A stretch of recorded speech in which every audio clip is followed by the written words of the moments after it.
तुकाराम मुंढे कामाला सुरुवात केल्यानंतर फार फार तर वर्षभरातच त्यांची बदली होईल हे निश्चित असतं आणि दिव्यांग विभागात ज्या पद्धतीने त्यांनी बोगस प्रमाणपत्रांवर अधिकारी झालेल्यांना घरी बसवायचा कार्यक्रम सुरू केला होता ते पाहून त्यांची बदली निश्चित होती।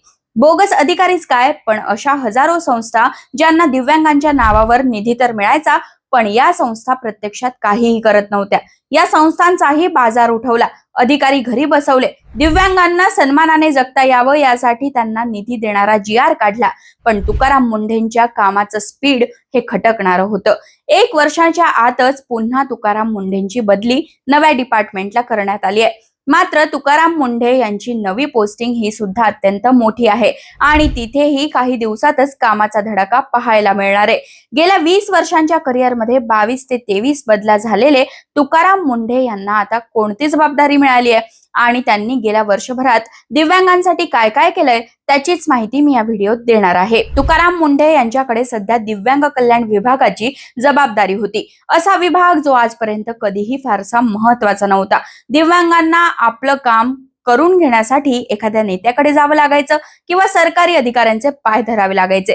पण तुकाराम मुंढे यांनी या विभागात आल्यानंतर पहिला तर सगळ्यांचे बाजार बंद केले। या विभागात राजकीय नेत्यांची एक लॉबी होती आणि असं चित्र होतं की या नेत्यांशिवाय दिव्यांग विभागात कामच होऊ शकत नाही। दिव्यांगांना कोणत्याही कामासाठी एखाद्या नेत्याकडेच जावं लागायचं। पण तुकाराम मुंढेंनी आल्यानंतर एक चॅटबॉट सुरू केलं, ज्यात काही महिन्यातच 5,000पेक्षा जास्त तक्रारी सोडवल्या गेल्या आणि जिथून तक्रार येईल त्या अधिकाऱ्याला कारवाई करण्याचे थेट आदेश द्यायला लागले। राजकीय नेत्यांचं महत्त्व संपून गेलं। केंद्र सरकारच्या युनिक डिसेबिलिटी म्हणजेच UDID आणि आधार डेटाबेसशी तांत्रिक दृष्ट्या जोडलेलं दिव्यांग सहाय्यक पोर्टलच तुकाराम मुंढेंनी सुरू केलं। तंत्रज्ञानाचा विचार केला तर हे पोर्टल फक्त कागदपत्र तपासत नाही, तर ते दिव्यांगांसाठी अत्यंत युजर फ्रेंडली बनवण्यात आलंय। यामध्ये AI आधारित चॅटबॉट आणि व्हॉइस नोट्सची सुविधा देण्यात आली आहे। यामुळे ज्या दिव्यांग व्यक्तींना टाईप करण्यात अडचण येते ते बोलून आपली शंका विचारू शकतात किंवा माहिती मिळवू शकतात। म्हणजे खऱ्या गरजूंसाठी हे पोर्टल जितकं सोपं आहे तितकंच ते भ्रष्टाचारांसाठी अवघड आहे। या पोर्टलचं प्रमुख काम हे आहे की लाभार्थी अर्ज करतो तेव्हा यंत्रणा रिअल टाइम मध्ये त्याची माहिती पडताळते। माहिती खोटी असेल तर सिस्टम ती तिथेच नाकारते। हे पोर्टल शिक्षण विभागाच्या UDIC डेटाशी देखील जोडलं गेलंय। प्रत्येक शाळेला एक UDIC कोड दिला जाणार आहे।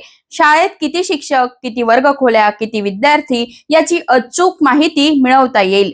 अनेक दिव्यांग संस्था आधी कागदावर जास्त विद्यार्थी दाखवून सरकारकडून अनुदान लाटायच्या, पण आता दिव्यांग सहाय्यक पोर्टल हे UDIC डेटाशी जोडल्यामुळे संस्थेला तेवढेच अनुदान मिळेल जेवढे विद्यार्थी UDIC वर नोंदणीकृत आहेत।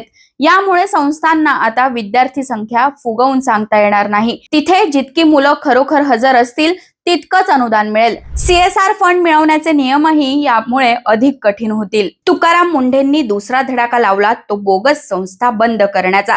दिव्यांगांसाठी काम करतोय दाखवून या संस्था सरकारी पैसा तर लाटत होत्या, पण या संस्थांचं आता ऑडिट आणि ऑनलाईन नोंदणी अनिवार्य करण्यात आली, ज्यामुळे कित्येक बोगस संस्था बंद झाल्यात आणि ज्या खऱ्या अर्थाने दिव्यांगांसाठी काम करतायत त्याच उरल्यात। राज्यभरातल्या आयुक्तांना संस्थांच्या ऑनलाईन नोंदणीचे जे आदेश दिले होते त्याची अंमलबजावणी करताना एक व्हिडिओ कॉल अनिवार्य करण्यात आलाय, जो कॉल थेट संस्थेला लावण्यात येतोय। संस्थेला त्यांच्याकडे असलेले विद्यार्थी आणि कर्मचारी दाखवणं अनिवार्य आहे। ज्या संस्थांकडे खरोखर विद्यार्थी आणि कर्मचारी आहेत त्यांचीच फक्त नोंदणी केली जाते आणि बोगस संस्थांची नोंदणी रद्द होते। आजपर्यंत या बोगस संस्था सरकारी अनुदान तर घेत होत्या, मात्र ते दिव्यांगांकडे जात नव्हतं। तिसरं मोठं काम तुकाराम मुंढे यांनी केलं ते म्हणजे दिव्यांग प्रमाणपत्र घेऊन कित्येक अधिकारी आतापर्यंत मोठमोठ्या पदावर पोहोचलेत।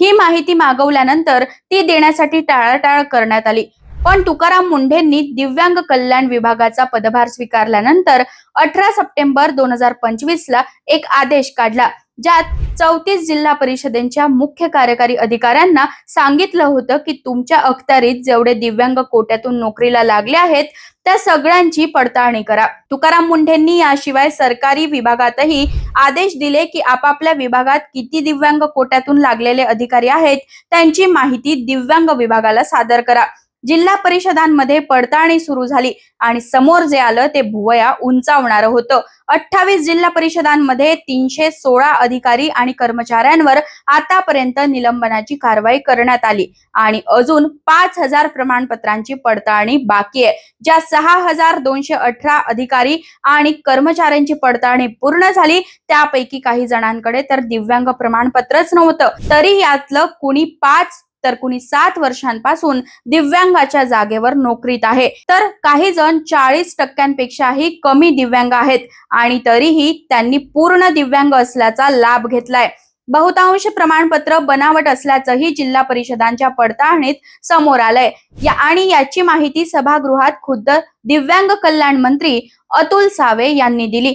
तुकाराम मुंढेंनी दिव्यांगांसाठी आणखी एक निर्णय घेतला, तो म्हणजे विवाह अनुदान योजनेची रक्कम ही 1.5 लाखांवर नेली. दिव्यांगांना विवाहासाठी अनेक अडचणी येतात आणि त्याला प्रोत्साहन देता यावं यासाठी एक योजना आहे. यात दिव्यांग व्यक्तीसोबत अव्यांग व्यक्तीने विवाह केला तर 1.5 लाख आणि दिव्यांगाने दिव्यांगासोबत विवाह केला तर सरकार आता 2.5 लाख रुपये अनुदान देणार आहे. या योजनेचा लाभ घेण्यासाठी सुद्धा आयडी आवश्यक असेल, जेणेकरून बनावट लाभार्थी लाभ घेणार नाहीत. दिव्यांग विभागाने गेल्या आठवड्यातच एक GR काढला होता. त्यानुसार गेल्या 8 वर्षांपासून प्रलंबित असलेल्या राज्य दिव्यांग निधीची स्थापनाही करण्यात आली. यातून जिल्हा स्तरावरच दिव्यांगांना आवश्यक त्या योजनांसाठी निधी उपलब्ध होईल आणि निधी अभावी जी कामं अडवली जायची ती पूर्ण होतील. याआधी दिव्यांगांची कामं करून देण्यासाठीही एजंटचा सुळसुळाट असायचा.